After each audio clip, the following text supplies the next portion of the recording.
You're about to listen to TADPOG. Tyler and Dave play old games. It's a comedy video game podcast. We would like to stress that the hosts are not experts and are really just very crass commentators. Seriously, this is an explicit podcast that happens to talk about video games sometimes. So please enjoy this pretty okay podcast with Tyler and Dave.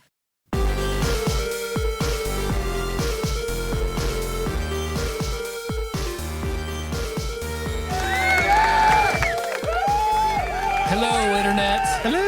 Hello. I was distracted. I forgot to do the hello. And welcome to their TADPOG podcast, where 2 to 3 old guys play old games. We're playing Rock Band. Yeah. I'm gonna get a sample of like some games, Super NES games, like crowd sound. Oh boy. And that'll sound good. Yeah. Do a good one like the Sports Illustrated. Baseball and football. That'll sound great over the music. Is Rock Band considered retro at this point? Yes. Damn. Yeah. There's Clone Hero, which is I need to check out. I saw some people playing Clone Hero, which is essentially just play Guitar Hero, Rock Band on your PC. Oh. And like just get some USB instruments, and which I mean a lot of those were anyway. Yeah. If you got the 360 versions. Yeah. So yeah. Okay. It's one of those things where it's like, it sounds really cool. I'm sure I would be into it, but I don't know if, for me personally, I love those fucking games, but I still don't know if the juice is worth the squeeze, because it's like, Yeah. I get home and I'm like, all right, I have like roughly 4 hours to do the stuff that I want to do. And not only the stuff I want to do, the stuff I need to do Yep. as well. So on average, I feel like if it's a regular work day, I get about an hour to do whatever I want to do. And even there's some limitations to that. Shit. Yeah, and plus I played so much Guitar Hero, I just don't know if I've got it in me to do it again. Oh man, I love that shit. I love that shit. I got burned out on it pretty fucking bad. We did, man. We got the fucking Beatles Rock Band. I remember playing it a lot at when you and John lived together. Yeah, that one was fun. Guitar Hero. When the first Guitar Hero came out, I remember Corey brought it over to John in my apartment, we played it, and then I stayed up all night systematically beating all of Corey's scores. Nice. Yeah, yeah, that was a blast. That is good. He appreciated that. I bet he did. I know Corey very well, and I bet he did. Every one of them. I just played it until I beat it, and it's like, okay, next song. Then I played it until I beat his score. Next song. That's just the troll in me, baby. It helped that I loved the game as well. If you're not stealth with a Poison Creed, then it's fucking griefing somebody on Rock Band with your initials. Yeah, Rock Band. Yep. Well, this week we're going to be talking about Biker Mice from Mars. Like you do. Hell yeah. Hell yeah. Hell yeah. I'm a big mouse head. That's what they call extreme biker mice from Mars. I'm extreme. Fans. I'm like so hardcore and dedicated that I watched an episode on YouTube today. Shit. I remember I watched a little bit of it when it was actually on TV. Did you? Yeah. I was curious if either of you had. I think it just missed me. Probably by like a year or so. Yep. Because I think it came out in like 93, and like Ninja Turtles hit real big for me, like real big. And then I guess I got a little snobbish about it. Oh, yeah, because there were so many fucking stupid ripoffs. Well, and Cowboys of Moo Mesa. Street Sharks. I feel like Biker Mice from Mars was definitely in that category. Yes. Just, we're gonna fucking get in on this action. I never watched it. Never appealed to me. I heard the title. I'm like, get the fuck out of here. I don't give a shit about that. Yeah, it's one of those things where I honestly feel like let's watch GoBots. they could probably like redo it and like make it amazing. I could see that. Like if they really have fun with it. But I don't know. I watched that episode today and I was like, You know what? I'll be honest with you. I wouldn't have liked this as a kid, but like there definitely are kids that I knew at the time who would have absolutely loved it. Like I was into Power Rangers. Josh loved fucking Big Bad Beetleborgs. Like everybody. Wow. Or tattooed teenagers. It's longer than that. It's like tattooed teenagers from California, which was the exact same fucking thing, only even worse. It was a Mighty Morphin Power Rangers ripoff? Yeah. Let me find the full title. That's funny. Mighty Morphin Power Rangers itself is a ripoff, so that's great. Tattooed teenage alien fighters from Beverly Hills. There we go. Nice. That's it. Good Lord. I have never heard of that. Does it have a game? I don't know. We'll find out. I know Cowboys from Mesa has an arcade game, but I don't think it had an SNES It was pretty solid too. I remember we played it at Game It's Galaxy. like a Konami joint, I think. Yeah. Just it was Biker done Mice from Mars. like and it was like Turtles in Time. 4-player big screen. Well, before all the Martian mice goodness, what you guys been up to? Well, I talked about Dresden Files on the Jake episode, and if you want to hear my views on the latest book, you can donate $5 at patreon.com/tadpog and hear that. Hell yeah. That being said, I watched several movies this past week. Lots of things I've been wanting to see. Some things I saw that I didn't know existed but enjoyed. The first one I saw was one called Lee Cronin's The Mummy. Hell yeah.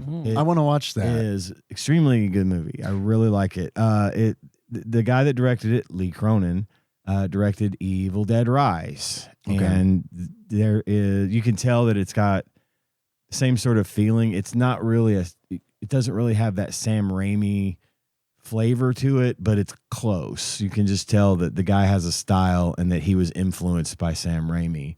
And it's the best mummy movie I've ever seen, because it's not like the Brendan Fraser mummy or the Tom Cruise mummy, which I never saw. Hey, I didn't see that either. I kind of forgot it was even a thing. Did, but it they were more the traditional. We're going and looking for treasure and stumble across a mummy who comes to life and tries to kill us. This one is different in that the parents of this little girl they live in Cairo because her father is a reporter for like CNN. Cairo, please. Yeah. Oh, Yeah, sorry. I prefer the Illinois pronunciation. I forgot where I lived. Excuse me. But I said that wrong in 5th grade academic club and got it wrong.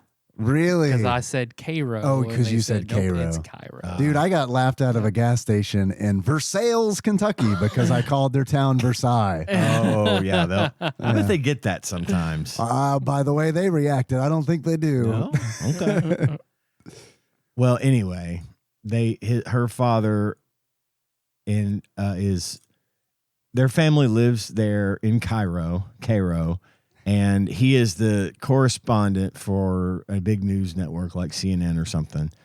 And the little girl gets kidnapped by somebody, and they can never find her. And so they move back to the United States. And at the time that her oldest daughter went missing, she was pregnant, so she had the baby, and several years had passed, and then they get a call that says your daughter has been found, and she's alive, and she's been found in a 3,000-year-old basalt sarcophagus that fell out of an airplane. It's fucking great. The movie is so good. It had just the right amount of like gore in it. It had just the right amount of horror, the right amount of humor. A solid entry into Lee Cronin's publications. So definitely 4 stars. Wizensafe says check that out. I noticed it on a streaming platform of choice. Yes. And I was really, really close to watching it because it's weird. I just, on one of my favorite podcasts, they were talking about it like a week ago.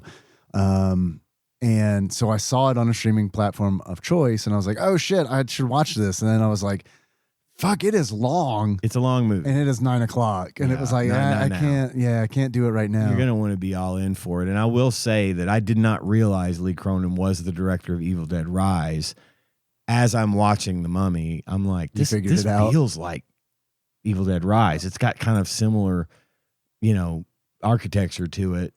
And then Tanya looked it up, and it's him. So, yeah, high recommend. I didn't have high hopes going into it because I thought it was going to be just another fucking run-of-the-mill mummy movie. Sure. But this was not the case, and it has just a very satisfying watch. So, when you get a chance, I recommend you give it a look. Okay.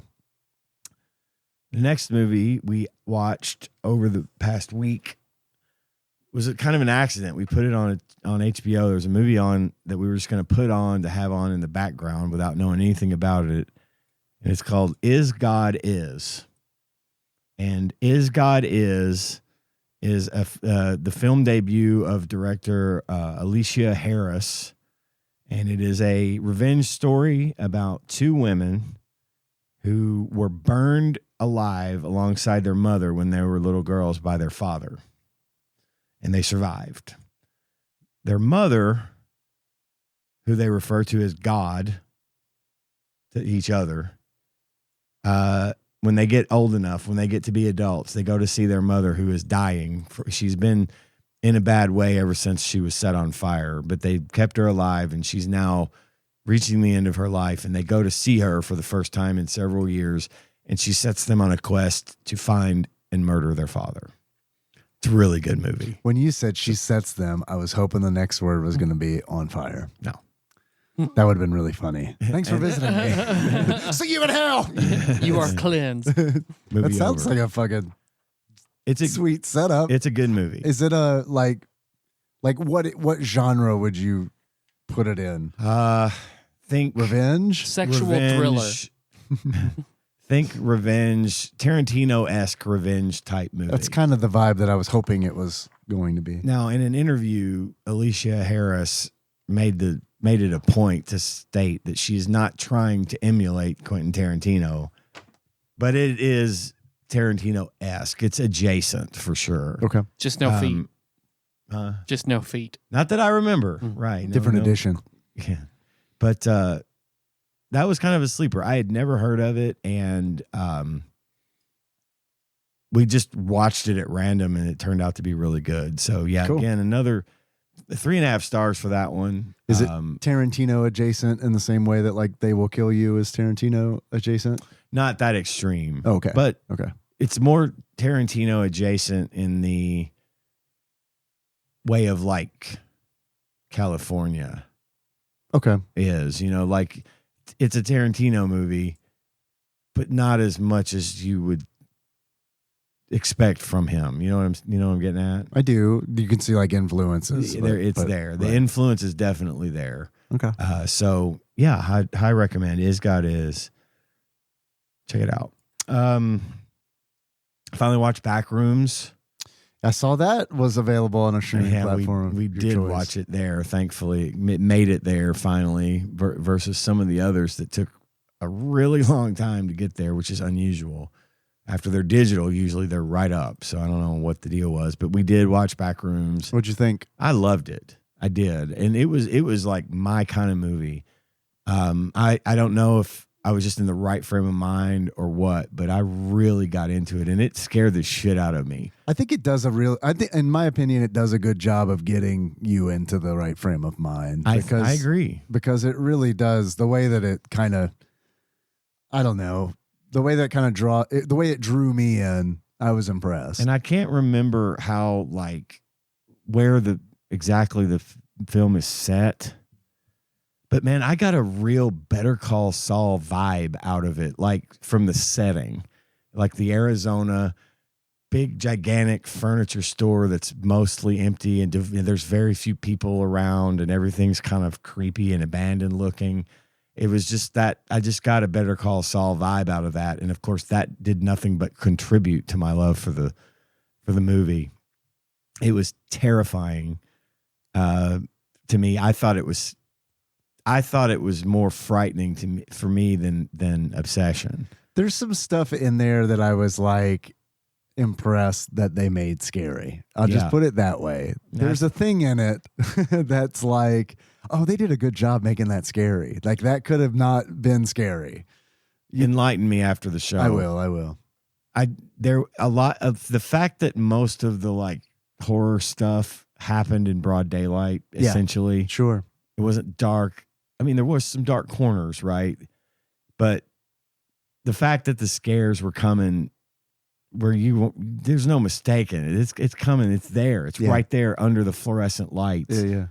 That added to it for me because, you're used to seeing pop out of the shadows or it's dark everywhere. And that sort of made it more uncomfortable and more frightening to me. Yeah. And they also I feel like they really dwell on things too, which I also feel like isn't really something that I'm used to in horror. You see things for a very long time. Yeah, you do. And it's like a lot of times the reason I feel like they don't do that is because the longer you look at something, it'll look fake. It'll look fake. Bad, But this was I kept looking at things in it and it was like, fuck, that is eerie as shit. It really is. And you get to see some of the scarier stuff.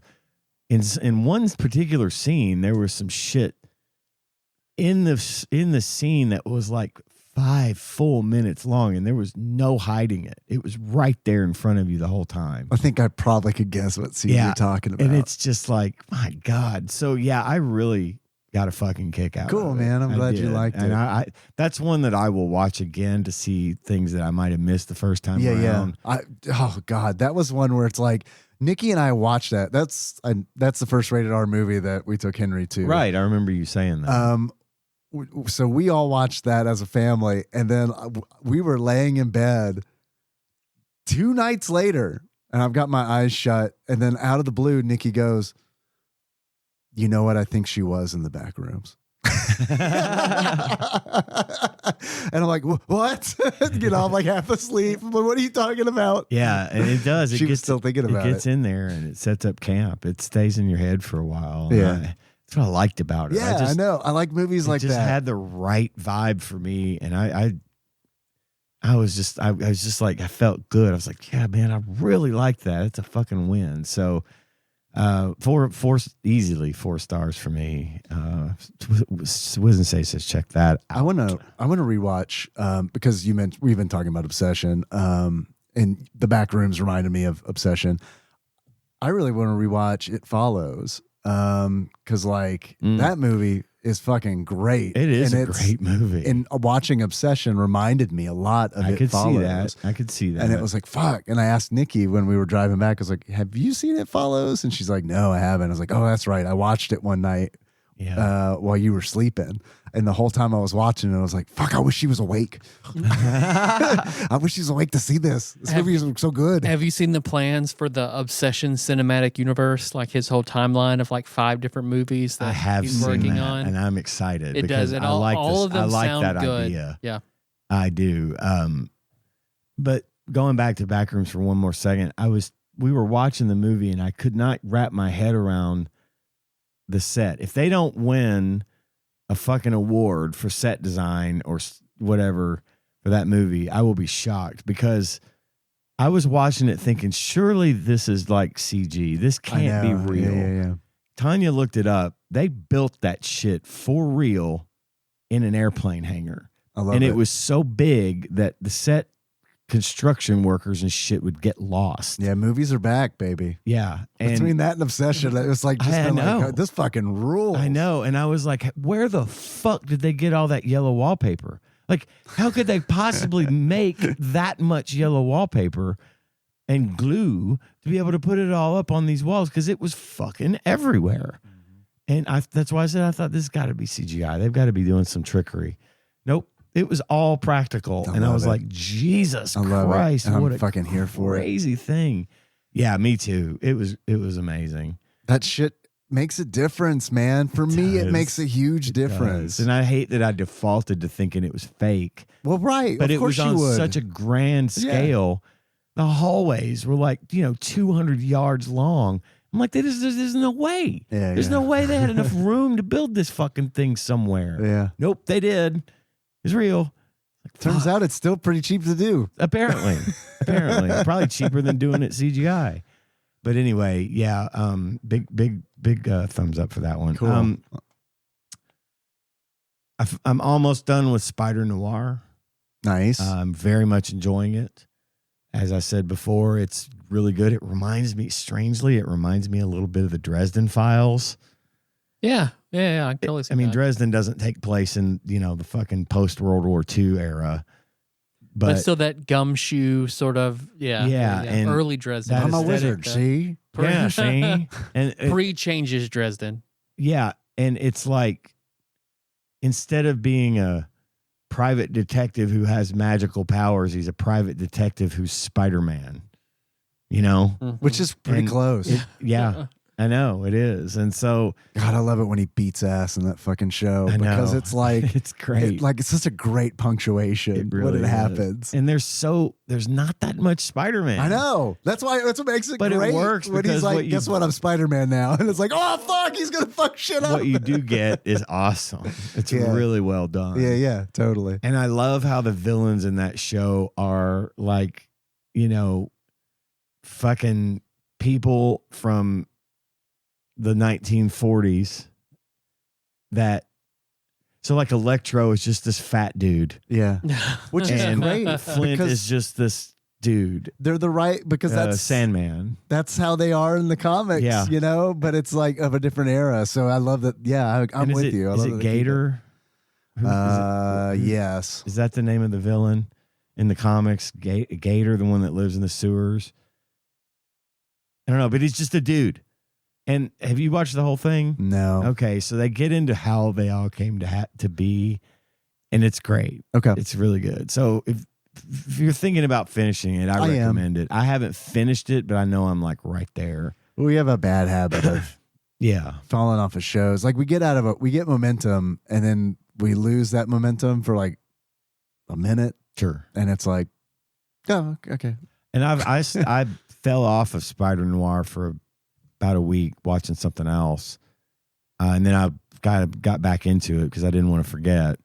And the way the story is developed up to the point I'm at has been really entertaining and really well thought out, and they did a fantastic job of it. So definitely give Spider Noir a look if you are feeling froggy. Last but not least, I just wanted to mention, and I posted this on the Discord today, the new Avengers Doomsday official trailer dropped today. I saw that. I saw Gambit Did you watch the trailer? beating ass. I did. Yeah, it's great. It looks great. I'm excited. It does look good. I'm also excited, which is not something that I've thought I would say. Yeah. Well, the trailer did its job. it did for its me. job, and it made me interested. There's going to be a Yeah. lot of X-Men. There's going to be the old classics. Thor's in. Yeah. Of course, Doctor Doom. And just all that. I'm here for that. All that shit. And then maybe next week I will be able to report in with having gone to see Spider-Man.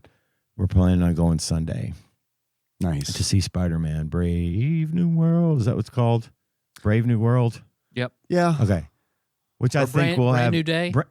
No, that was Nate. Brand New Day. That's Yeah. it. Brand New Day. Brave New World is the Huxley. dystopia novel. Yeah. Yes. Yeah. Okay. Well, anyway, we're going to go see that Sunday morning with my grandson and my son. And I think there's going to be a lot of lead up that takes us to Avengers Doomsday because that comes out in December. So like right before Christmas. So yeah, I'm excited for that too. But that's about it for me. Just yapping about things I sit and watch on television. What have you been up to, Dave? The only thing in that trailer that kind of bummed me out was I get that sense of like when I don't recognize there's somebody in that trailer I didn't recognize a character, and I was like, oh I man, I don't want to fucking do homework to think watch that- this fucking movie. I think that's Kraven the Hunter. Okay. I think. Okay. You didn't watch his movie? You didn't watch, you didn't watch No. Kraven the Hunter? No. No, I got my fill on Morbius. I figured I'd just chill on the Spider-Man villain movies. Again, I could be wrong, but I think I know who you're talking about, and I think it Let's get a Kraven. doppelganger movie. Come on.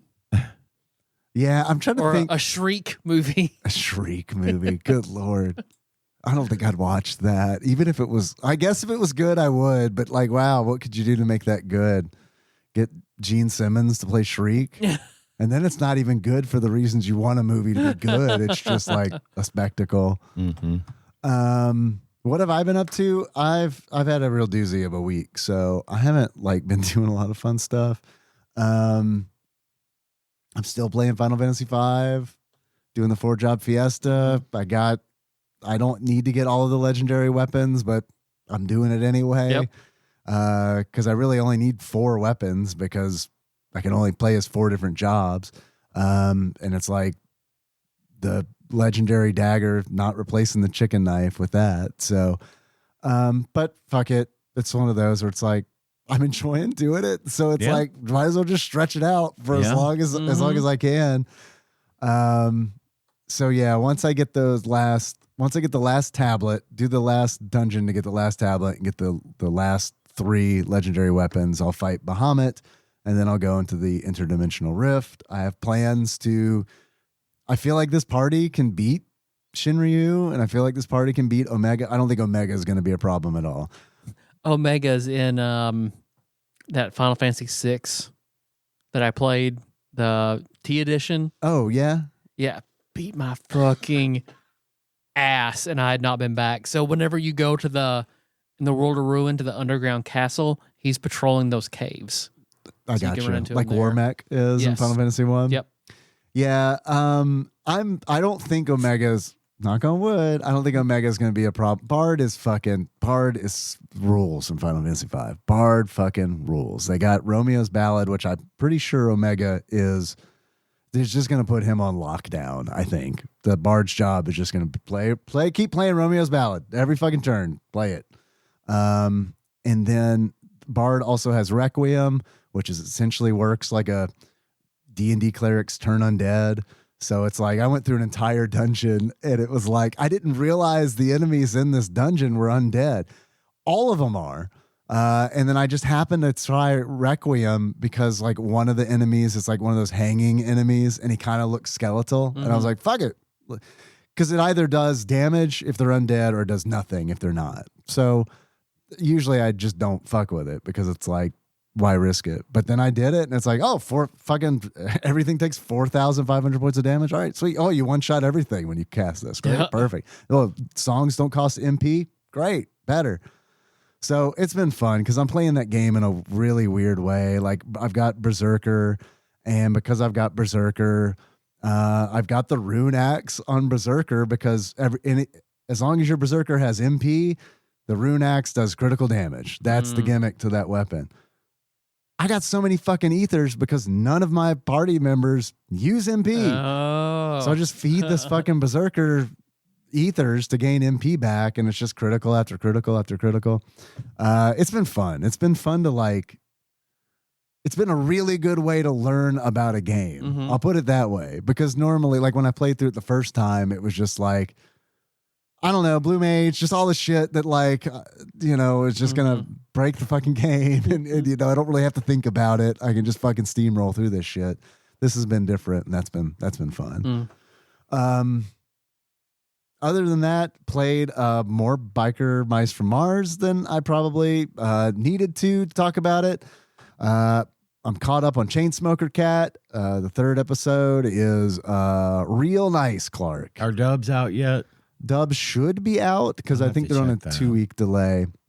The 3rd episode is that like 2 weeks per episode, or are they just? I think they're so are we getting one dub a week now? That's a episode behind the current one. That is my assumption. Okay, but I'll be honest with you, I haven't really looked into it. The only reason I know that it's 2 weeks is because when I watch it, there is like a little red banner under the thumbnail that says dubs available in 2 weeks. Okay. So I took that that's a label for the series, right?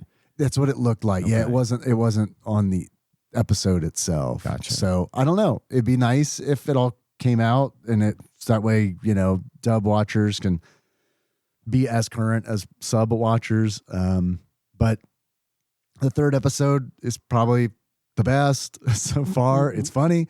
Third episode's super fan servicey too. And it's good, man. I think it's up there for me with like, as far as like comedy anime goes, it's like up there with Golden Boy. And I mean, shit. it's fucking, I think it's really fucking good. I'm excited. I want to watch it. I watched an episode of Worst Neighbor Ever because that's what Nikki was watching when I came to bed the other night. And I was like, thinking to myself, what is this bullshit? And then I was like, an hour later, that was good. That was good. That was a bad neighbor. She did many crimes. I agree. Not my cup of tea and a neighbor. Yeah. They do. It's funny because they do interviews with the neighbors. And it's like, which that's the whole angle. And it's like, I wouldn't want to be any of these ladies' neighbors anyway. It's like, yeah, I know that criminal was terrible, but I don't want to live next to these ladies either. They got fucking sticks up their butts. Live next door to the kid who was asking to see Henry's diapers. I'm glad that kid's gone. Wow. God, I forgot about that kid. But fuck, it reminds me, I've got Garrett. I'll never forget that fucking kid. He ran up my water bill breaking my fucking hose. Fucking Garrett. Fucking Brad Garrett. Tyler's neighbor, Brad Garrett, who fucked up his hose. We'll make that movie. Garrett is played by Brad Garrett. Yeah, but he's dressed like he's, oh my God, fuck it. He's got like a fucking Boy Scout uniform and a Zelda hat. Kids in the Hall. Yeah, Bruce McCullough. Jesus Christ, man. Eradicator. Yes. That fucking name just disappeared out of my head. That made me sad. Other than that, I went to a funeral today. That sucked, but I'm glad I went. Been busy updating my design portfolio. Picked up some freelance work, so I've been doing that. More came in this week than I intended, which is nice. It is nice, but it came in on Friday, and it was like, fuck. Okay. It's like, well, there's like half a day that's just kind of getting eaten up by work. But the dude I'm doing the work for, I like a lot. He likes me. He's cool. It's that super nice relationship where it's like, I put it together, I sent it to him, and he's like, these look great. Bill me. And it's like, fucking A. No notes. No notes. Where can I send your money? Yeah. And then he's also really good too, because he'll follow back and he'll be like, did we pay you? It's like, yeah, you paid me. No. This is the third time he's asked me. So that's kind of it, man. Sorry. It's just kind of just a bunch of fucking real life ass stuff. Yep. I'm looking forward to seeing Spider-Man. I want to see the Odyssey as well. My Gage went and saw that. Of course, he said it was great. In honor of not being able to go see the Odyssey in theaters, because I'm not going to do that. Tanya won't go with me, and I want to watch that with her. Melissa and Addie we watched. They loved it. Mm-hmm. We watched Oh Brother, Where Art Thou? Nice. Hell yeah. I'm so glad you watched that. It was. God, I love that fucking movie so much. On TV the other day, and I only watched a little bit without the fucking sound, but it's still it was fine. It's one of my. It's like top 10 easily. Top 10. Thought you was a toad. Yeah. Do not seek the treasure. It's a good movie. We're in a tight spot. Yeah, I could just do that all day. That's like one of the first movies that it popularized film grading, like color grading for film. And it's like such a beautiful movie. Changed movies. Coen brothers are the shit, and that's why my grandson's name is Coen, because my son's such a fan. But yeah, the Odyssey, the Nolan Odyssey, I heard it's fucking great. Good. And Melissa went in did not want to see it, was not looking forward to it. 3-hour movie, fuck. Ugh. But the kids wanted to go. She went and came back, and she's like, "Yeah, that was amazing. That was absolutely incredible. That puts Titanic and all the shit that I've loved my whole life. Like it's fucking there. Top tier." Yep. You're gonna get the dad cut of the Odyssey. Like, are there any boobs? Any boobs? Just skips. Cuts out the siren scene altogether.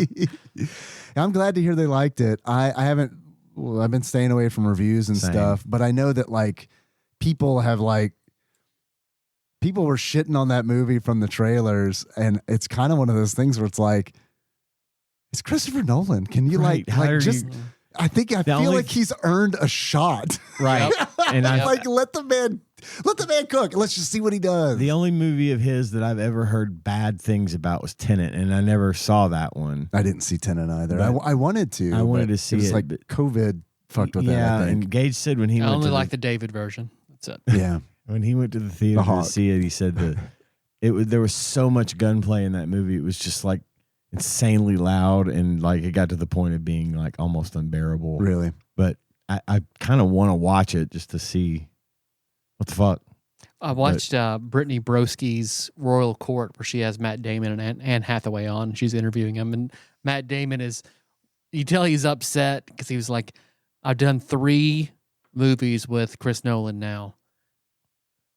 Zendaya shows up for one day, for one scene. She does it, and he's always like pretty like, good job, or whatever. He never gets very high. She does her one scene, and he just is silent and then goes, perfect. Matt Damon's like, I've never fucking got one of those. And Anne Hathaway's just like, I hate to say this, but I have also done 3 movies with Chris Nolan, and I got one perfect one time. I cried and went home and journaled about it. It was pretty funny. But me, let's see. I messaged you guys on Discord. I beat Mina the Hollower. Hell yeah. Yes. Fuck. Luckily that the second form of the final boss, not nearly as hard as the first. Good. Not nearly as hard. I just had to mix up my strategy and just go fucking balls out offense. Hell yeah. Everything Hell yes. as much as possible Fuck into yeah. offense. And then that's when I was finally able to the green dash. So I would, whenever he would charge at me, I would just get a little health back and Yeah, I then just love balls that, out really. offense. It's like Yeah. So the I only took way my could do balls it. out, and then I booted up the game. Made all the difference. It was the balls all along. That balls are out. That second form final battle is very cool because it takes place on the tower as you're going up. Jesus Oh, Christ. God. Yeah. Jesus Christ. No obstacles, but the boss is, on one side, then he flies Goes around the tower to around. the other side, so you're having to go back and forth and up and down. Like, I just but it wasn't nearly visibly as saw hard. Ian's skin crawl. Me and them towers, baby. Oh, we don't get along. Let's see. So last week I had to fly to Austin to my company corporate headquarters to do like a presentation, which went well. I was told because I'd called it read and bleed is the way they made it sound to me. So, and I get that from in seminary, Blake was telling me there's a class that he had to do for like a full year, and all they would do is they would assign a Bible passage. You would get up and read it, and they would just fucking cut you to pieces about it till everybody had the same cadence. So you would read the way they want you to read in cadence and prose and everything. And you'd read so much of the Bible out loud. They just called it read and bleed. So the way this presentation was made out to me is like, oh, it's a read and bleed. Great. I get to go in front of all the entire C-suite and just have them rip me apart about What passage did you choose? Was it about horse emanations? Their emanations are like that of horses or donkeys. Yeah, Song of Solomon. I remember finding that in my teen dream Bible or whatever, and all of us being like, what the fuck is this about? What is a teen dream Bible? Or the Extreme Teen Bible. What is that? That was it. Oh, my God. That's that same acquire the fire shit that we all went to. That it was like Is it it had a fellow kids extreme, version of the Bible, yeah, basically? King James version with just Biker Mice it's from Mars for cool kids. presents Yeah, exactly. King James's Bible. The McElroys even had it as a special item in one of their campaigns for a cleric. It's Nice. you get a +1 to all turn in dead checks with your teen Extreme Teen Bible. Yo, Jesus, thanks for all the fish, but I got some 30 pieces of silver coming my way, so you better get running. Teenjus. Teenjus. All I need as a teen. is an 8 ball of cocaine and $2 million. I ain't asking for the I ain't world. asking for the world. That went well. The first person who had to go, he was in there for it was supposed to be 15 minutes. He was in there for 40. And I was like, good fucking Lord. So I think I went second to last. I don't know. Either they were either I did a good job or they were just fucking over it by that point, or a combination of the two. Maybe from column A. I was in 10 minutes and they told me, good job. Maybe here's some pointers. And okay, cool. Left, flew home. I looked up the best pizza in Austin. So I drove an hour and a half round trip because I had nothing else to do and bought a $45 pizza. That was amazing. But I don't know if it was worth $45. well, Pretty fucking good, but I don't know if it was worth Is there bourbon in it? $45. Is there bourbon in that pizza? if I had to pay for it, but Right. came out of my $65 a day stipend, so Nice. I was good. Hell yeah. And then on the way back, because I played on the plane, I listened to Red Rising during travel, and then I played Outer Worlds 2 on the plane. So I was looking forward to playing Outer Worlds 2 when I got back. So I'm in the airport, Wi-Fi is shitty, plane gets there in 10 minutes. I go ahead, I plug in, make sure my Steam Deck is 100%. I pull it up, update required. Of Fuck. course. And it's like a 30 gig Ooh, fucking update. damn. Like, okay, I'm not getting to play this. So what else am I going to play? Vampire Survivors is what I normally play on planes. Go the same thing. Update required. Big update. It's like, fuck, okay. What else do I have installed right now that is ready to play? Necopara. Scroll through. not installed. Awesome to play Yeah, right. on a plane. Nice try. The people sitting next to you on the plane love that. Yeah. Too. You went balls out on Mina, also balls out on Necopara. Hades 2 was installed. I was like, okay, well, now it's completely finished. Right. Hopefully it's better than it was.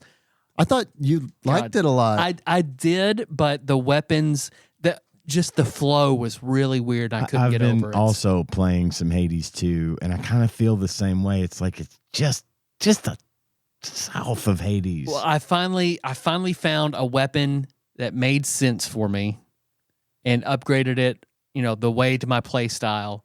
And now I'm loving it. Okay. Absolutely loving it. Granted, it's only that one weapon. In Hades 1, I liked all the weapons but Yes. the bow. I liked all of them, period. I did too. Or the I didn't- Guanxi spear, I hated that piece of shit. But other than I that, was yeah. good with the spear. I like the spear, yeah. I was okay with the bow. Once you get the right upgrades for that bow, it's fucking Yeah. real nice. But it's still like the dagger and sickle or whatever. That's still that is by far my prime weapon. All right. Everything else, it's not like I love the King Arthur aspect of the great sword or whatever. Thinking, oh, this axe, can I do something? No, it's just so slow, and shitty. And so really it's that one weapon or fucking bust for me. That's the only real complaint. Everything else I love. So I was able, because in Hades 2, you can I'm glad they took, because on Reddit, I always saw people asking, oh, if there's ever a sequel, it'd be great to go to Mount Olympus. So, of course, now in Hades 2, you can either go up and climb Mount Olympus or go down through Tartarus. So, down through Tartarus to fight Kronos, or up through Mount Olympus to fight Typhon and save the gods. So, I was having a lot more fun with Mount Olympus because I'd gotten to Kronos so many times, couldn't fucking touch him. He's way harder than Hades. So, beat Mount Olympus multiple times to the point that all the characters in the grove were like, so what are you doing about Kronos? He's the big issue He's here. the reason we're You having need to the do problem. that. So all my storylines stopped because I hadn't beaten that part, which I think you're supposed to do first. But Kronos is so goddamn hard. It took me. I think I've done 50-ish runs, and I was finally able to beat him yesterday. I've beaten him twice so far. Damn, dog. Because the first one, You've been gaming. yeah. Mhm. Because Oh, yeah. I bed rotted in Hades too all day yesterday. So, and it was fucking good because so you can get, you have your Arcana that you unlock instead of the mirror in the second one, and so I maxed out all my death defiances, and then I got the tooth that gives you another death defiance, Mhm. but then I also got the cat familiar gives you one more. So I rolled into Kronos with all those Death Defiances because second form has 1-hit kills, which I think is what makes him way more difficult than Hades. Yeah. Like you just see him flick his wrist and you take all 9s. It's like, how the fuck can I deal how do with you that? defend against that? You have to memorize his patterns and know what he's doing, but he hits such a big arc and there's so much shit. I was like, I don't understand how I'm going to do this. So I just had an amazing Aphrodite Hephaestus build with the fast weapons, all my Death Defiances. So he is down to he has like an 1/8 of his health left. I'm out of, that was my last. He hit me 1-hit kill, Death Defiance pops. But I also had just activated the Hercules card to where you get -20 damage plus 30 attack whenever you have no Death Defiance left. So then I just charged in nuclear option and I had no health left, no Death Defiances when I finally killed him. Where you were at the wire. Oh man, yeah. Nice. So That's the awesome. second I love time those. wasn't quite as hard, but yeah, I mean Kronos is so goddamn hard. But everything else, I love what the ending was after that ties the two games together. Great. I know I need to beat Kronos 20 more times probably to get the full scope of it. But I love the spell casting for all the options. I unlocked this game's equivalent of Heat, to where you can, raise the difficulty and shit. Change things. I'm not fucking touching that yet though, but right. But yeah, huge revisit Hades 2. Fucking it's I'm there. I've been playing it a little bit. I need to get a little more time on it, but yeah. Of course, then I finished that Red Rising book. Also, big recommend. It's so brutally violent, but it makes sense as to why, but it also rips your heart out in the way such tremendous losses the main character takes trying to get through shit. But it's a huge recommend for Red Rising. Other than that, yeah, that's it. Then I leave tomorrow for Cincinnati for more of that shit. So, well, you guys want to do some bits? We want to move on to Biker Mice from Mars. How are we looking time wise? We're about 45 minutes in. I'd say we go on with the game. Okay. We got an email? Got a letter. We do have an email. It is from none other than Zine Lord himself, Brad from Arizona. He writes, Hello. The famous Street Hockey 95 is reviewed on the page preceding this nice. one. Hell yes. Now, Well, I'm sorry. Infamous. now that is a candidate for Switch Online. From the March 1995 Game Pro, it's Biker Mice from Mars by Sarah Nade. Oh. Hell yeah. Hell yeah. Game Pro. Delivering the goods. Motorcycle fans, strap on your helmets. Biker Mice from Mars has all the elements of a good racing game. Let's rock and ride. This kart, much like this recent Street Racer, you play as one of the main characters, each with their own vehicle and weapon. The vehicles range from a hovercraft to a bike that looks like a bug. In the main race, you compete in rounds against computer-controlled characters on increasingly difficult tracks. Some tracks are simple squares with no obstacles, while others offer hairpin curves, jumps, and rough terrain. Others are slightly different squares. With more maze-like properties. The battle race is it's like Tron. Right. Look, I'm going to tip my hand here. I enjoy this game. I like this game, but I will say one of my criticisms about it is it'd be nice to not be racing on a fucking square. No, I know, right? The battle race is nearly identical to the main race. You cruise the same tracks, but weapons help you battle for a prize-winning finish. Weapons are easy to use, and your bikes handle smoothly through all the races. Styling and profiling. The bright, colorful backgrounds feature cityscapes, island vistas, and sewer views. Although the large sprites can sometimes be hard to tell apart, the graphics are generally strong. The sounds vary. There aren't many voices other than the occasional "Let's rock" and "Let's rock and ride." That's a pretty good voice. It is a good voice. It's clear. It's clear. I knew what they said. I got a couple of questions about some of the sounds the mice make, though. When we get to that point. All right. I can't wait. But the sound effects, especially the explosions and music, are both good. I agree. Konami included all the elements of a fun racing game in this cart. Good gameplay, cool characters, easy control, and variety. The biker mice will be taking the checkered flag back to Mars. Graphics 4.0, sound 4.0, control 4.0, and fun factor 4.0. We got a perfect score. Challenge adjustable. Price not available. 8 megs available now. Racing, 2 players, 30 tracks, overhead view. What does that say? Multiplayer? Multi-scrolling. I don't know what that means. Passwords. There's a password system. A very interesting one. It's weird with shapes. It looks like what is that game with, you'd have to put the pegs in the shapes before the thing would pop out at you. Perfection? Perfection. Yeah. Yeah, it looked like a perfection board. Later, Zine Lord. Later, Zine Lord. Thank you. Thanks, Brad. I'd played this game before. When I was streaming, someone recommended it. I can't remember who it was, and I checked it out one night, and I really liked it. I still really like it. One of the things that I like the most about it, this is fucking crazy coming from me, because I like the beat 'em up genre. But I love that this is not a beat 'em up. Konami took this thing and they were like, this easily could have been a beat 'em up. They could have been like, hey, I expected it to be. Right. I was surprised when I turned it on the first time and I was like, oh shit, this is like a racing game. And not only is it a racing game, it's isometric Mario Kart. It's like Mario Kart meets RC Pro-Am meets Road Rash. Micro Machines or whatever. Yeah.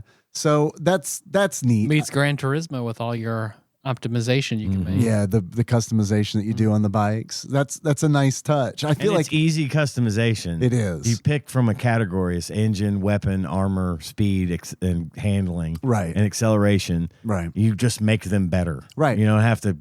If you're lagging behind in races, get better acceleration. Yep. If you want armor, get armor. Yep. I like how it's customizable, but it's simple to understand. Yep. Yeah, it's really, I feel like it's very approachable. It felt to me like when they were developing this, they were thinking, kids are going to play this, but also let's go ahead and make a game that people older than kids might also enjoy. I don't, and this was me not knowing anything about Biker Mice from Mars. Same. Like nothing. You can play as 3 of the main characters: Turbo, Vinny and Moto. Yeah. And then the 3 of the villains. Right. Limburger, Grease Pit, and Dr. Carbuncle. Dr. Carbuncle is the one who I wanted to play as him because he's the one that rides around in the mechanical bug. Right. And he's the one who would always fuck me up. Yeah. I played as Turbo because I was like, well, let's just play the Mario of this Mario Kart. Exactly. And that would be Turbo. Yeah. But I don't know, man. Dr. Carbuncle, he leaves these like the equivalent of Mario Kart banana peels, but they're these like mines that turn you into this like Quasimodo owl character. Yeah. It's debilitating. I fucking hate it because it's like, and meanwhile I'm Turbo and like I hit someone. First of all, I have to like fire my fucking laser at somebody, and if it happens to hit them, they like twirl up in the air for like a second, and it's like meanwhile I get hit one of Dr. Carbuncle's mines of fucking doom, and I'm like this owl creature for like 5 seconds. Like I'm just walking, and it's like everybody else is zooming past me. You're in 100th place by this point. Yes, but I do also feel like it is more chaotic, somehow more chaotic than Mario Kart, because it's like, dude, constantly I'm in first place, I'm in first place, I'm in last, I'm in last, I'm in first place, I'm in last, I'm in first place, I'm in last. Like, I mean, it is just like yeah, because unless you're like perfect at this game, it's not easy to hold on to first place. Because I didn't mind the controls. I thought those were fine, given that it's kind of difficult to control a motorcycle on an isometric view or a car, because left becomes right, right becomes left. Depending on the direction you're facing. You have to sort of tune out what you know about left and right and just kind of go with the flow. Yes. So it can be intimidating in that way when you corner and when you hit something, you fucking come to a dead stop. I mean, it is like punishing. So Yes. yeah, but it's hard to hold that lead. Whereas in Mario Kart of any variety, when you get into first place, as long as you play smart, you're going to stay in first place. Unless somebody has like teleports a bomb down on top of you, or they've got the lightning in the or later something. versions, right? Right. But generally speaking, it's not hard to hold on to first if you get a lead in Mario. This, yeah, it's anybody's guess. It's fucking hard. It is a hard. Sometimes it felt like obviously I know I can mitigate this with skill, right? But me playing is like just someone who just started playing it, not skilled at the game. A lot of times it felt like a roll of the dice. And I do feel like the AI kind of tried to compensate for that a little bit because like whenever I was in 6th, I feel like everyone slowed down. Well, everyone, like the four people ahead of me, 4 racers ahead of me, didn't really slow down, but the 5th place, I would see them like running in the walls and shit. And it's like, thanks, AI. Vroom. Wee, I did good. Yeah. And then I'd pass them, and then all of a sudden the AI's like, okay, we're good again. You can get back on the road. Yeah. And then it becomes a struggle. Be like, do I end this race in 5th or 6th? that becomes the game. Right. But I don't know. Yeah. I enjoyed it. I think this is I'm not trying to wrap it up or anything, but I think, surprise, surprise, I think Konami made a pretty good video game. And there's really not a lot. It's a good game, and it's got a lot going for it, and it's pretty straightforward. There's practice mode and the battle mode and the regular 2-player mode, and you've got 6 different characters to choose from. And they're all pretty different. Besides their handling and their stats, they also have unique weapons. And abilities. Yep. So yeah, and there was a lot put into this, and for a franchise that a television show that maybe wouldn't have gone the distance, this kind of leaves a good legacy for that because it's a fun little game. I played it for a while. I wasn't very good at it. I wasn't either, but I did like 4 circuits though. Yeah, I did something like that too. And I mean, it was just because if I have a criticism, it is like doing those 4 circuits like back to back to back.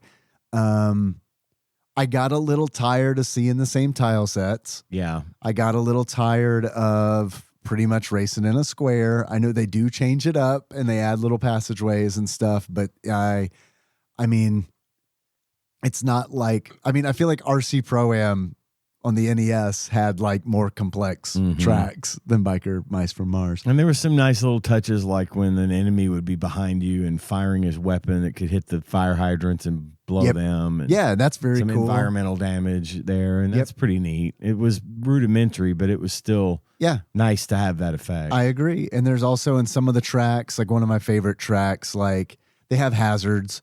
One of my favorite ones has like it's a sewer map, and there are like 2 segments where you have like sewer rapids, I guess, where it's like you can ride on the water and that gives you a big speed boost, but at the end there's like a wall of spikes, so you have to it's risk.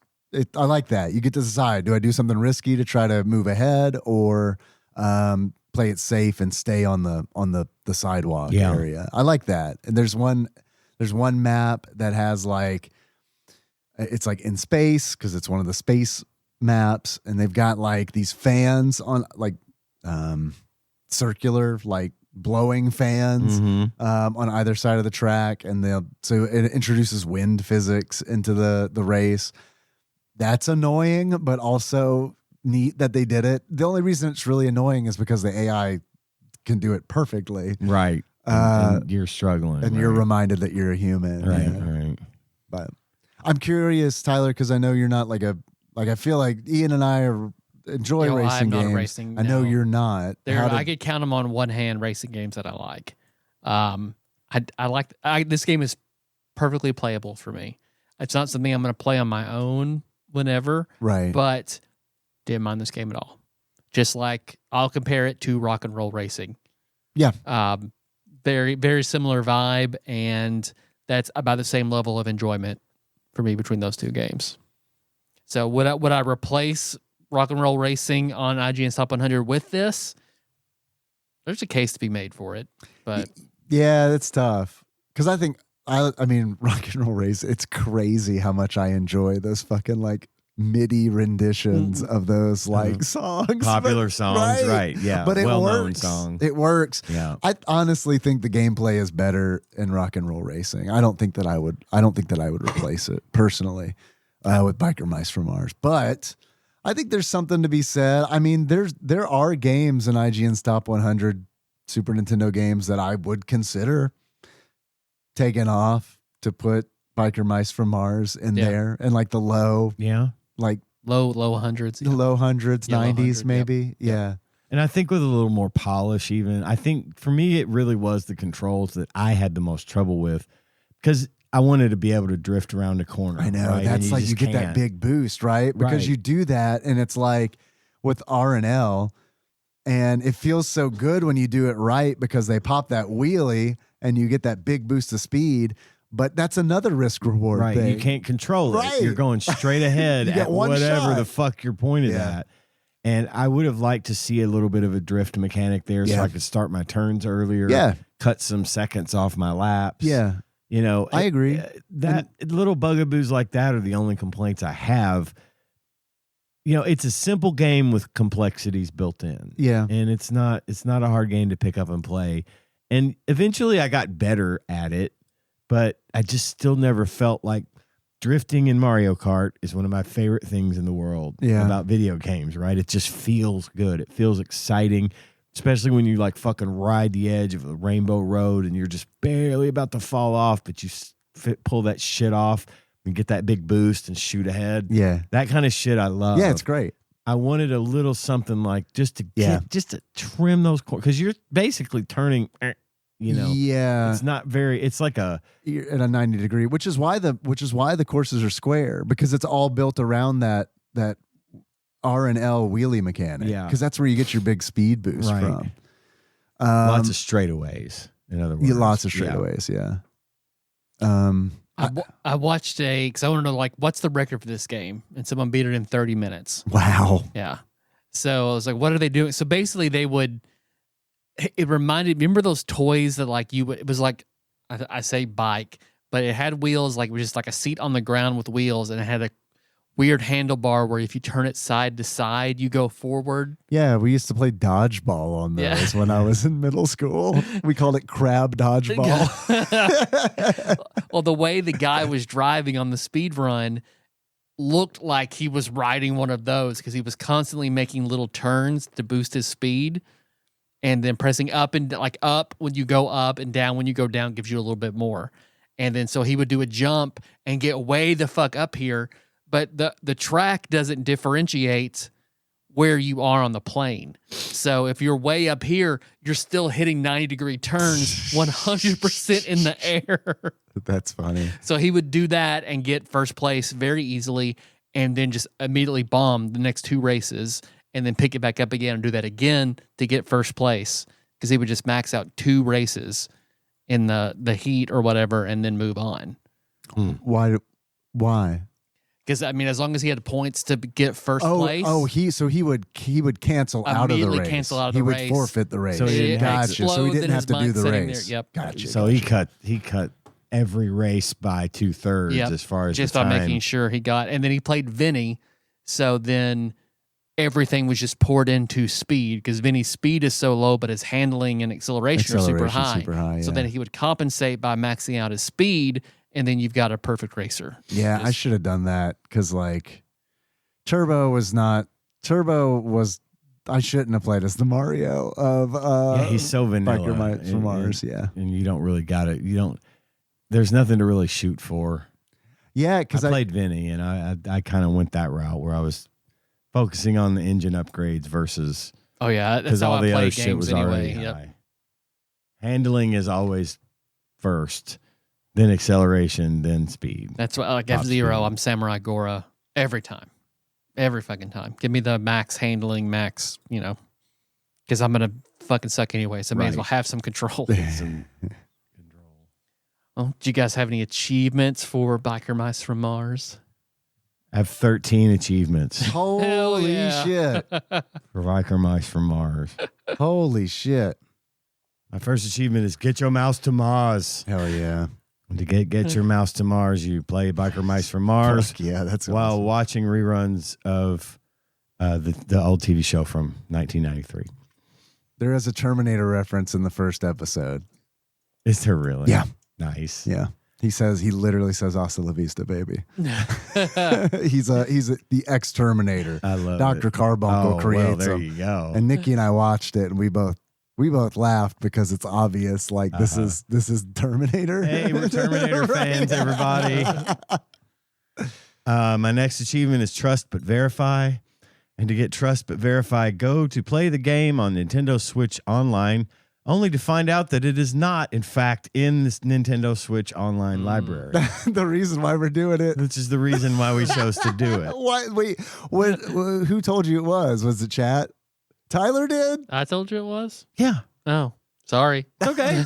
I like the game. I had a way to play it. It's, I don't even have Switch on. well, I have no way of knowing that. Well, you looked I don't it know. up. I don't know why I said You looked it up and had a list and said, Oh. here's Biker Mice from Mars is on there. We haven't done that. Oh, it was the So I list- just said, the oh, list cool. lied. The fucking list. I went to play it. I was like, oh. So there's that. I thought it was play co-op with Ronald Reagan to unlock Trust But Verify. He'll never remember. He'll insist that he won every race because he doesn't remember. Whoever wins, Nancy will suck his cock. Even if you lose, Nancy. She'll still suck your Stick cock. around. You get seconds. You're gonna get your cock sucked today. Just Fuck trust me. yeah. I'm Vinny, okay? Let's do this. My next achievement is nobody is faster than me. I'll jump over all of you. I'll jump over all of you. And nobody is faster than me. I'll jump over all of you. Play as Vinny, who has the slowest speed of every selectable character. Yeah. My next achievement is I know a genuine April oatmeal when I see one. Yes. And to get I know a genuine April oatmeal when I see one. Visit the shop where the proprietor looks suspiciously like April O'Neil from the Turtles. That's Charlie. Charlie O'Neil, April's sister, the mechanic. Mm-hmm. My next achievement is that's not a mouse. This is a mouse. And to get that's not a mouse. This is a mouse. Fully upgrade any of the Biker Mice's motorcycles. My next achievement is motorcyclosporiasis. To get motorcyclosporiasis, Nice. which I did not get this one, but to get motorcyclosporiasis, play this game while sitting on the toilet and suffering from explosive diarrhea after eating questionable lettuce. My next achievement is mouse queer. And to get mouse queer, play this game as or with someone who identifies as queer. Okay. Ronald Reagan. I can go on. Do you want me to keep going? Please. My next achievement is Dave Mustaine. And to Fuck to yes. get Dave Mustaine, play this game while listening to Megadeth's Symphony of Destruction because the funniest jokes are the ones you have to look up song lyrics to understand. I get it. I know you would. I know you would appreciate that. get it. My next achievement is Mousatui. And to get Mousatui, Not Rakakui. enjoy a fine meal of miniature smoked sausages prepared with Cajun spice and a Miller Lite reduction, green beans sautéed with an Asian American infused sauce, and thinly sliced Vermont white cheddar cheese while watching a long play of Biker Mice from Mars. Can a man enjoy a succulent Chinese meal? My next achievement is of Biker Mice from Mars and Men. And to get Fuck, of Biker man, I've Mice got that one. from Mars and Men, play the game while your wife tends to the needs of her pet rabbit. Nice. My next achievement is Danger Biker Mouse from Mars. And to get Danger Biker Mouse from Mars, play Biker Mice from Mars on hardest difficulty, either with one eye closed or with an eye patch. My next achievement is Squeaky Clean. And to get that compete and win the entire race circuit in first place without ever using a weapon. And last but not least, of my 13 achievements, mouse grow machines. Jesus Christ. To get mouse dude. grow machines, realize how difficult controlling a vehicle in an isometric racing game that uses circular tracks can be to get used to. Circular tracks, not circular. Circular. When down is up and left is right. Yeah. And that's it. That's all I got. Those are awesome. Those are very good. Thank you. Very, very good. I was on a tear. No notes. I only have 4. Well, listen, I made this many because they kept coming to me. No, and I'm like, glad. there were several episodes of the show where I just didn't fucking bother. You were playing so I'm trying to make up for it. You were fucking rolling the hits out. That was very good. Don't do any for the rest of the year, and in January, I've got I got 120. 125 achievements. My first achievement is I squeaked by. Nice. Because my squeaky Yeah. Yes. Yeah. In order to unlock I squeaked by, you qualify for a round by being in third place. I unlock this in every circuit. Pretty much. Yeah, me too. Pretty much. One thing I liked about the way the game continues, because I did not qualify one time, and I was like, oh, fuck, that sucks. And they're like, continue? And I'm like, yeah. And they're like, sweet, you keep all the money that you've earned and you just start the circuit over. And it's like, oh, Okay. that fucking rules. I get to keep my money so I can that's great. Can I just quit and keep the Right? money? Can I just keep doing Can I this? do this until I get a shit ton of money and then say, fuck it and keep my money? Unfortunately, I think you only get like $50 if you finish last. So you get there eventually. Yeah. My next achievement is I love Mises to pieces. In order to unlock I love Mises to pieces, you hit a biker mouse from Mars with enough missiles to blow them up. Nice. Which is doable. Yes. They do eventually explode into like a cartoon poof. I was that mouse a couple of times. I was also that mouse a couple times. My next achievement is of biker mice and men. Nice. In order to unlock biker mice and men, you beat the game as one of the biker mice, and then you beat it as one of the men. See, I like yours better than mine. But mine is there's a flaw in mine, as the true biker mice fan, the true mouse head will likely call me out on. Those are not men; those are Plutarchans. You see, disguised as men. They battled the mice on Mars and then decided to take over Chicago. Call in Dresden. All right. There you go. Now we've got another book. Not the world, Chicago. I guess you got to start somewhere. All the bad shit happens in Chicago. If I've learned anything, You know, I think the apartment building burned down because Jim Butcher realized Little Chicago is way too fucking powerful the way I've written it. Because he was essentially a little demigod of Chicago, pretty much using Little Chicago, his constructed artifact, with his map of the city that he could basically fucking with the amulet and shit. Yeah.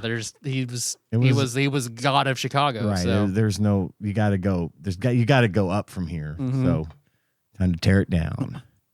My last achievement is Ruby Light. In order to unlock Ruby Light, you fully upgrade Dr. Carbuncle's armor. All right.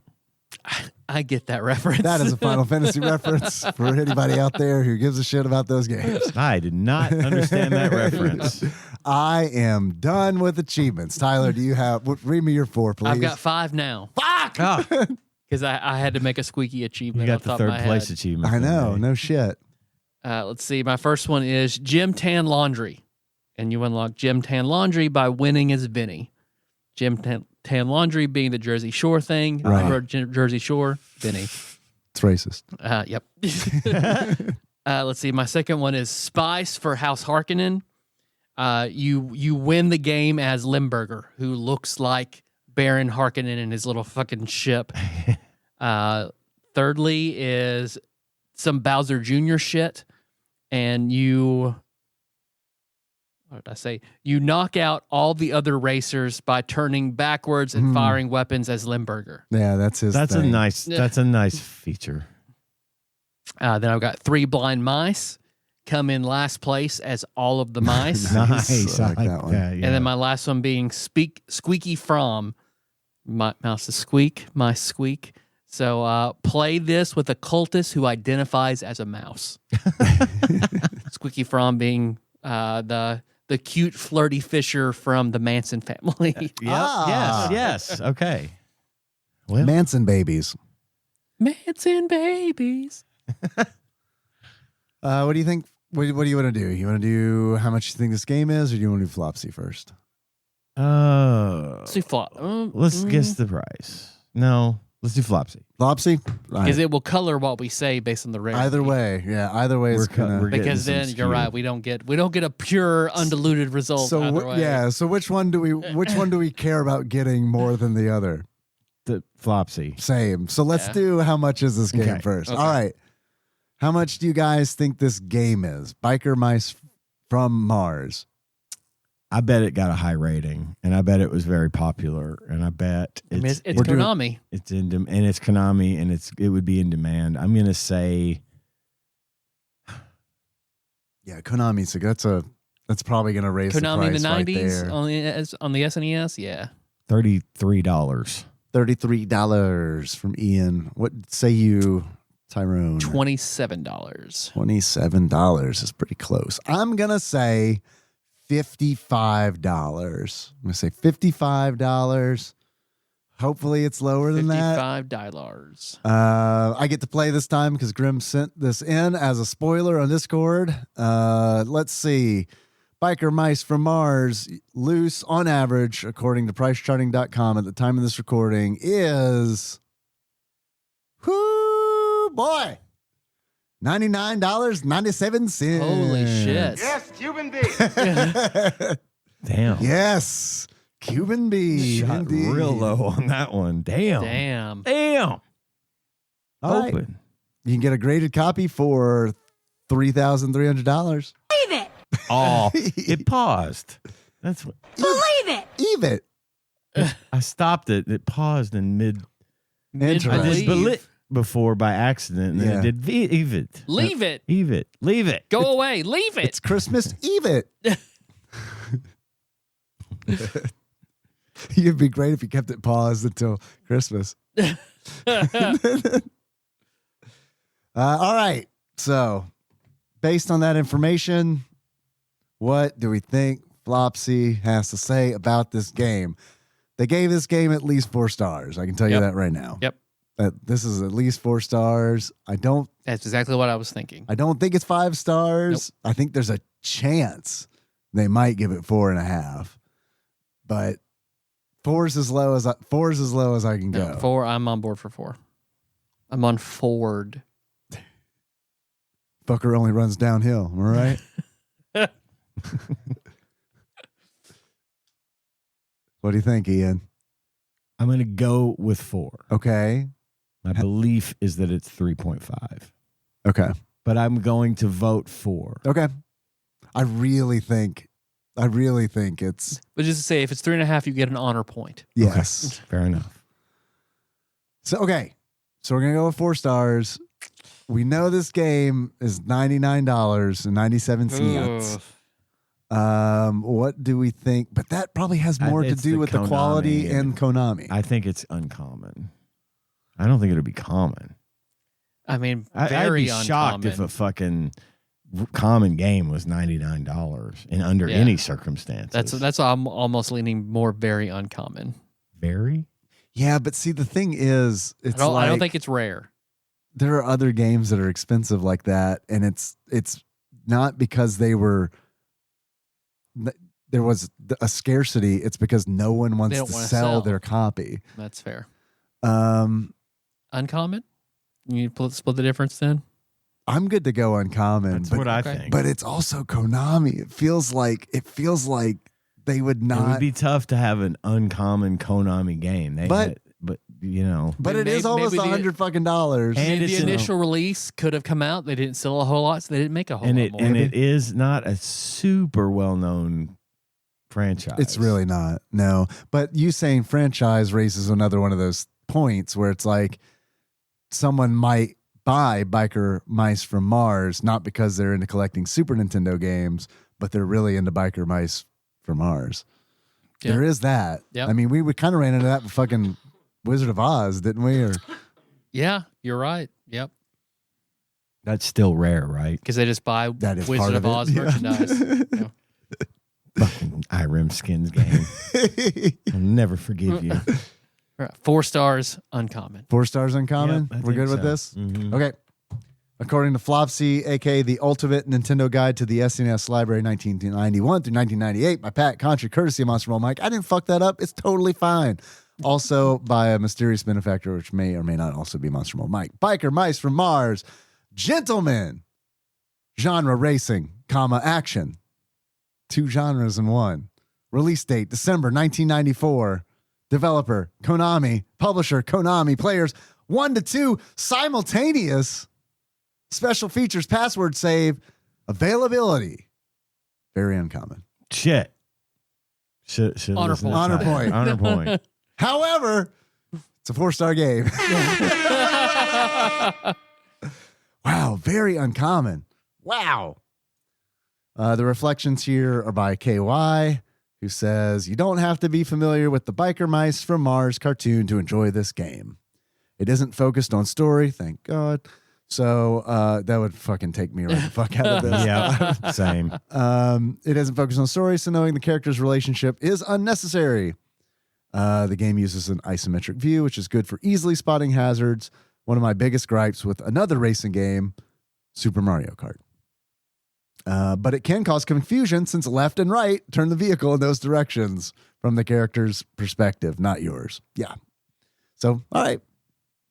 Biker Mice from Mars. There we go. Shit, y'all. Check it out. Check it out. Maybe don't buy it. Rent it. Yeah, give it a rent. rent. Give it a rent. Rent it. Find the last blockbuster, rent it. Well, Well, next. Tyler, Yes, Dave. if you were to give this Yes, game Dave. a beard, Mhm. what kind of beard would you give it? I also forgot and remembered eighth through your sentence. I would give it a grizzly gray beard, gray goatee of Ron Perlman in Sons of Anarchy. Is he in Sons of Anarchy? Mhm. Oh, shit. I never watched it. He's a Durantagonist sort of character. Okay. So he's married to Katie Seagal in it. So Biker Mice. All right, Ron Perlman. And it's still good. Like Sons of Anarchy was a good show. And So there we go. He's Good. kind of a Martian. He's good. Yep. Kind of. With all due respect. I mean, hell probably looks like Mars. Yeah. Doom, right? I never know where I am in Doom. Am I in hell or am I on Mars? I was thinking Hellboy, Yeah. but yeah, same. Tyler, Yes, Dave. if you were to give this game a pair of glasses, what kind of glasses would you give it? I would give it the sunglasses from the main character Jax from Sons of Anarchy. Okay. So it's the only other biker show that I know that had beards and glasses and was of good quality. You know, I prefer the Biker Mice of Mars cut of Easy Rider. That's my that's my preferred way to watch. And That then- has to exist, right? Someone's definitely made that on YouTube. Probably. If not, they are going to now. Please use AI to do The it. I don't give a AI shit. is listening. So what? Next week is the last week of the month. So we're doing calls, bits, relaxed. I'm good with that. Sure, I'm down with whatever y'all want to do. I can handle I'll be that. here. Me too. Do a light bake. Light bake. Thank you. That's what I was looking for. Got to say light bake. We're gonna bake it real light for you. All right. We got anything else No, before we continue on?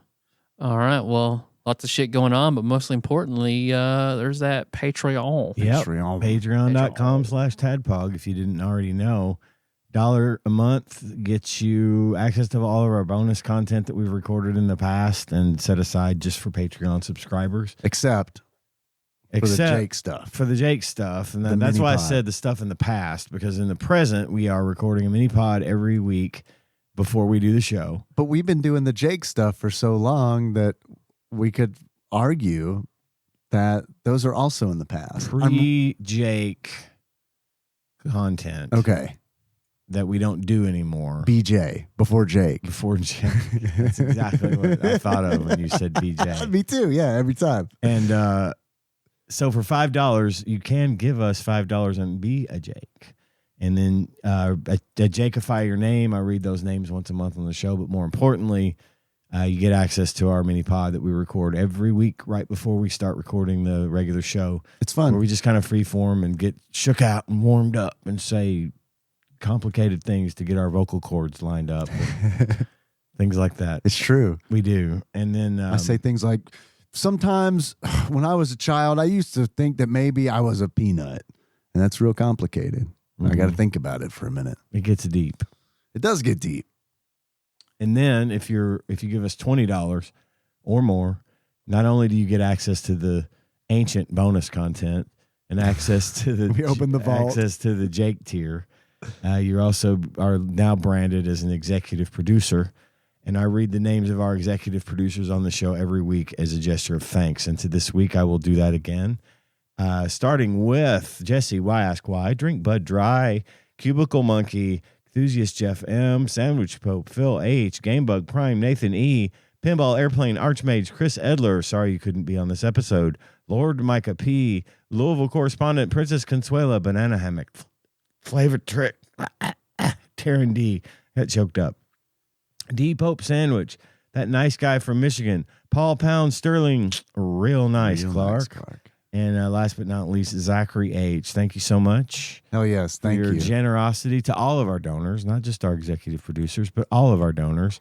Means a lot. Money helps. We buy things with it. We got this new soundboard with donation money. Speaking of Bubba Bordsky, could you show me where which one of these buttons makes the sad trombone sound? I can. It's this one right here, the one that's farthest away from you. Do you mind if I press it? The next time I whiff a joke like I just did, I'll do this. Okay. We'll work out a signal. Yeah, it's got to be. I'll do this. I'll make a trombone. I'll make a trombone do that. Like gesture. Do that, and then I have to make sure to put it on the right. It's menu. yellow, like a trombone, like a cartoon trombone. But only if it's on that menu. then it's nowhere. But there's that. All right. Hey, that's sad and happy. Two sides of the coin. Two sides of the joke coin. Oh wow, you do have them set up, good and bad. This is like Black and White, the video game. Yeah. All right. Are you going to be a good god or a bad god? God, I remember all the shit Black and White back in the day. Man, yeah. Josh was all about that game for a minute. That's a total Josh game. Mm-hmm. Yeah, I could see him losing his summer to that. Well, how you guys want to close it out? I mean, as a biker mouse from Mars. Okay. Do you think they ever had a like biker mice from Mars attacks like crossover? Is it so far in the future we killed all the aliens on Earth, so now the mice that got back mutated and grew and took over? No, they came here to defend us from the Martians when they attacked. We know these guys; they're not to be fucked with. Yeah, you're not the true Martians. We've got our bikes to help. Yeah, and we're like, you guys can have your race war after this. Someone help us. Literal race war. We're on bikes riding around the city block. That's what they should have named this game. Biker Mice from Mars. Race Wars. Biker Mice from Mars. Helter Skelter. I'm all about the Manson family references. I noticed. Have you been on Nope. No last podcast about it recently. Just feeling it, huh? Just feeling it. That Manson state of mind. As always, pet the world with a knife, Jack. So until next time, tropical. Capricorn. You were a cute I didn't even mouse. see the setup. I'm a cute little mouse. And I like to ride my motorcycles. How did we not have Sound like a... Lindsey Graham. I'm no longer among the world of the living. Oh, shit, I I'm didn't... riding my motorcycle in heaven. Heaven? Yes, I swear. Are those your ladybugs? Yes. I like my ladybug. I've been bad. I have been bad. I forgot to put the Ouija board up. Only God can judge me, though. Bye, everybody. By Senator Graham. Goodbye, Tyler. You guys remember when Lindsey Graham was in Biker Mice from Mars on the Super Nintendo, Race Wars? He faked his own death so he could go on TADPOG because he knew it would tank his career.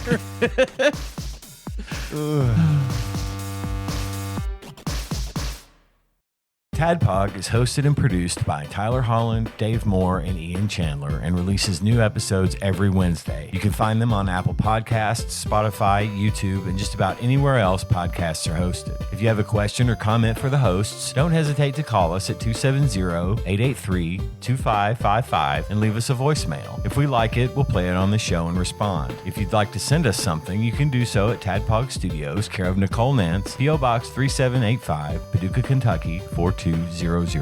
If you'd like to donate to the show, visit patreon.com/tadpog, and with a minimum donation of $1 per month, you will get access to all of our fun bonus content. Join the conversation on our Discord server at bit.ly/tadpogdiscord. Registration is free, and we'd love to have you there. If you enjoy our show and haven't already, don't forget to find and tap that subscribe button so you don't miss anything. Thanks for listening, and we'll see you next week.